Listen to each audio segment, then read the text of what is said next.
যেমন তুলোর মতো নরম তুলতুলে রসালো হয়, তেমন ভীষণ টেস্টি হয়। মুখে দিলেই মিলিয়ে যাবে তুলোর মতো নরম তুলতুলে সুস্বাদু পাকা আমের মালপোয়া। এইভাবে একবার বানিয়ে দেখুন, একটি খেলে আর একটি খেতে চাইবেন, আর খেলে স্বাদ দেখবেন মুখে লেগে থাকবে। নমস্কার বন্ধুরা, সাথী কিচেনের আবারও এক নতুন পিঠে কিংবা মিষ্টি রেসিপিতে আপনাদের সকলকে স্বাগত জানাই। আজকে রেসিপিতে বানিয়ে দেখাবো সিজনের সেরা পাকা আমের মিষ্টি মালপোয়া, যা খেতে এতটাই লোভনীয়, একটি খেলে আর একটি খেতে চাইবেন এবং কাউকে খাওয়ালে তো বারবার রিকোয়েস্ট আসবে। আর এই টিপস জেনে মালপোয়া বানালে তুলোর মতো নরম তুলতুলে হবে আর ভেতর থেকে একেবারে রসালো হবে। খুবই টেস্টি হয় আর বানানো খুবই সহজ। আর রেসিপি শেষ পর্যন্ত দেখে নেওয়ার অনুরোধ থাকলো। তাহলে দেখে নিন আজকের সহজ রেসিপি পাকা আমের মালপোয়া। পাকা আমের মালপোয়া বানাতে এখানে আমি প্রথমেই নিয়ে নিয়েছি একটি পাকা সুমিষ্ট আম। আর সিজনে এই রকম পাকা আম দিয়ে যে কোনো রেসিপি খেতে দেখবেন দারুণ লাগে। তার মধ্যে আরও একটা সেরা রেসিপি হচ্ছে এই মালপোয়া। সহজভাবে রেসিপিটি শেয়ার করলাম। প্রথমে একটি ব্লেন্ডারে আমের টুকরোগুলোকে নিয়ে এর মধ্যে অল্প একটু চিনি দিয়ে প্রথমে ব্লেন্ড করে নিতে হবে। এইভাবে প্রথমে খাঁটি আমের একটা পাল্প রেডি করতে হবে। মিষ্টি মিষ্টি এই আমের পাল্প দিয়ে আজকে বানিয়ে ফেলবো সেরা স্বাদের মালপোয়া। আমের পাল্প এদিকে রেডি, আর এদিকে মিক্সিং বোলের মধ্যে নিয়ে নিচ্ছি 1 কাপ ময়দা। আর যেই কাপের মাপ করে ময়দা নেবেন সেই কাপের 3 ভাগের 1 ভাগ নিতে হবে শুকনো চালের গুঁড়ি। এই চালের গুঁড়ি দেওয়াতে এর ওপরটা যেমন মুচমুচে হবে, তেমন ভেতরটাও ভীষণ রসালো আর ভীষণ সফট হবে। তার জন্য এখানে অল্প একটু চালের গুঁড়ি দেবেন। তারপরে এর মধ্যে সেই আমের পাল্প দিয়ে দিলাম। তারপরে স্বাদ মতো লবণ, অল্প একটু দিয়ে দিচ্ছি চিনি আর গুঁড়ো দুধ, আর দেব অল্প একটু মৌরি। সমস্ত উপকরণগুলো এক এক করে দিয়ে দিচ্ছি।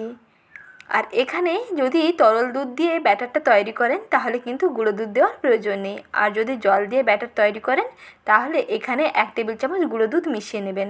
তাহলে এই মালপোয়ার টেস্ট দেখবেন অনেক অংশে বেড়ে যাবে।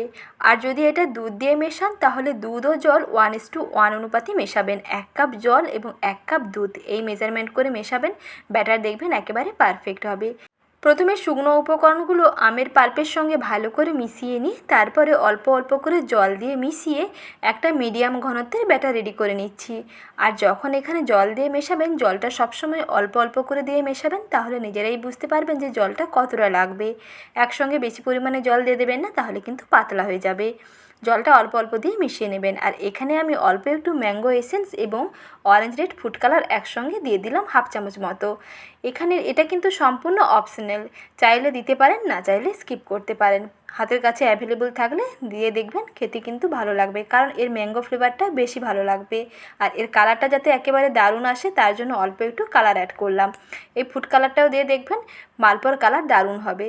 এখন আরও একটু অল্প জল মিশিয়ে নিয়ে ব্যাটারের ঘনত্বটা দেখুন, এই রকম ঘনত্বের একটা ব্যাটার রেডি করে নিয়েছি। ব্যাটার দেখেই বুঝতে পারছেন যে কতটা ক্রিমি হয়েছে। একেবারে কিন্তু ঘনও নয়, আবার একেবারে পাতলাও নয়। যখন এই রকম এক হাতা নিয়ে তুলবেন এবং ফিতের মতন পড়তে থাকবে, তাহলেই বুঝতে পারবেন যে ব্যাটার একেবারে পারফেক্ট। এর থেকে আমি 1 হাতা করে ব্যাটার নিয়ে ডুবো তেলের মধ্যে ভেজে নিচ্ছি। আর ভাজার সময় তেলটাকে বেশ ভালো করে প্রথমে গরম করে নেবেন।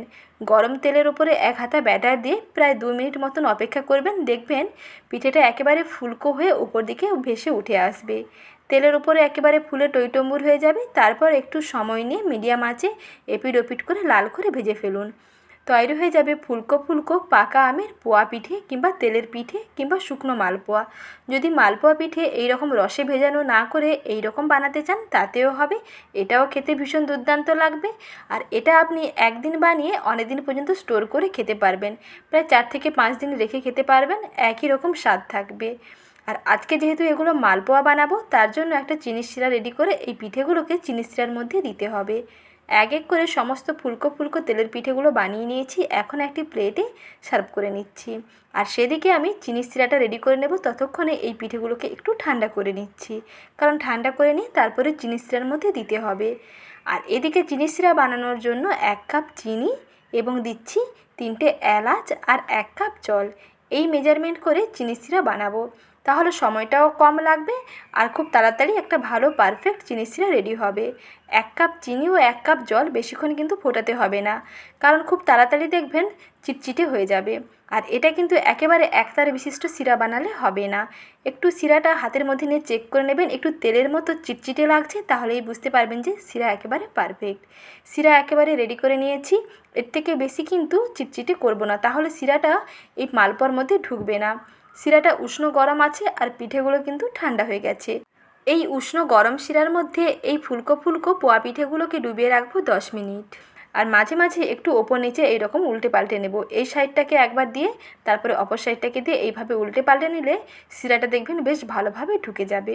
আর এইভাবে মালপোয়া বানালে মালপোয়া ভীষণ নরম তুলতুলে হয় আর ভীষণ রসালোও হয়। দেখুন মাঝে মাঝে এইরকম উল্টে পাল্টে নিতে হবে। 10 মিনিটের মধ্যেই দেখবেন মালপোয়া একেবারেই রেডি। শিরাটা বেশ ভালোভাবে ঢুকে যাবে। কিছুক্ষণ পরেই দেখুন শিরাটা কত ভালোভাবে মালপোয়ার মধ্যে ঢুকে গেছে। এখন এই মালপোয়াগুলোকে শিরা থেকে তুলে নিচ্ছি। শিরা থেকে তুলে নিয়ে মালপোয়াগুলোকে একটি প্লেটের মধ্যে সার্ভ করে নিচ্ছি। দেখেই বুঝতে পারছেন যে এগুলো কতটা লোভনীয় হয়েছে। তাই আর দেরি না করে খুব তাড়াতাড়ি আপনারাও বাড়িতে বানিয়ে ফেলুন এই রকম পাকা আমের টেস্টি টেস্টি মালপোয়া, যা খেতে এতটাই দুর্দান্ত হয় যে একবার খেলে বারবার খেতে চাইবেন। আর কাউকে খাওয়ালে তো বারবার রিকোয়েস্ট আসতেই থাকবে। আর এই টিপস জেনে মালপোয়া বানালে মালপোয়া একেবারে পারফেক্ট হবে। আর আজকের এই সহজ রেসিপি কেমন লাগলো কমেন্ট সেকশানে জানাতে ভুলবেন না। সঙ্গে ভালো লেগে থাকলে লাইক, শেয়ার এবং সাবস্ক্রাইব করে নেওয়ার অনুরোধ থাকলো। ভালো থাকবেন। আজ এই পর্যন্ত, আবারও শীঘ্রই হাজির হচ্ছি নতুন রেসিপি নিয়ে। রেসিপি দেখার আমন্ত্রণ রইল।